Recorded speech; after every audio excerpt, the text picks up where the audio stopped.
Ang urinary tract mo ay parang banal na ilog. Dumadaloy ng payapa, nililinis ang katawan mo sa bawat sandali. Ngunit minsan, may mga mikrobyong mananakop na pumapasok sa urethra, ang daanan palabas ng ihi. Kapag nakalusot sila, nagsisimula ang pag-akyat ng infeksyon. Tinatawag itong cystitis, ang sakit, hapdi at paninikip. Ito ay senyalis ng kaguluhan sa loob ng katawan mo.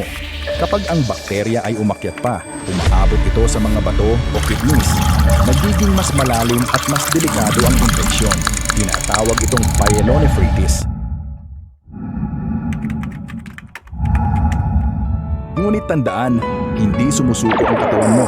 Mula urethra hanggang bato, bawat cells ay nagbabantay para sa iyo.